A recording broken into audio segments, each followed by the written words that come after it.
Mechanism of opening and closing of stomata. तो याद रखना मैकेनिज्म क्या होगा, रात के समय स्टोमाटा क्लोज होता है। अब जैसे ही दिन होना है तो यहाँ पे क्या होगा, के प्लस आयन का इन्फ्लक्स होगा। अब जैसे ही के प्लस आयन का इन्फ्लक्स होगा गार्ड सेल के अंदर, तो गार्ड सेल के अंदर ओवरऑल सॉल्यूट का कंसंट्रेशन क्या होगा, बढ़ जाएगा। तो जब सॉल्यूट का कंसंट्रेशन बढ़ जाएगा तो जो बाहर जितना भी सब्सिडरी सेल में बाहर जितना भी वाटर मॉलिक्यूल्स वो कहां मूव करेगा, गार्ड सेल के अंदर मूव करेगा। अब जैसे ही गार्ड सेल के अंदर वाटर मॉलिक्यूल्स मूव करेगा तो गार्ड सेल के अंदर जो टर्गर प्रेशर होगा वो क्या होगा, बढ़ जाएगा। मतलब जो गार्ड सेल के अंदर जो वॉल है इस पे वाटर मॉलिक्यूल क्या करेगा, फोर्स लगाएगा और उसको बाहर की तरफ कर्व कर देगा और स्टोमाटा क्या हो जाएगा, ओपन हो जाएगा।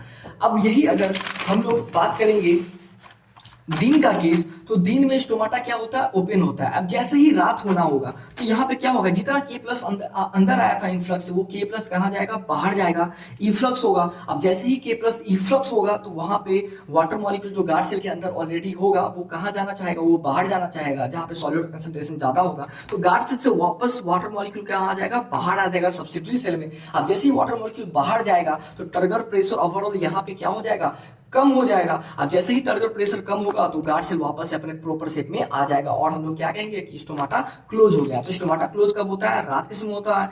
और स्टोमाटा ओपन कब होता है, तो दिन के समय होता है। ठीक है, तो आज की क्लास के लिए बस इतना ही। होप करता हूँ कि आप लोगों को समझ आया होगा। तो मिलते हैं किसी नेक्स्ट वीडियो में।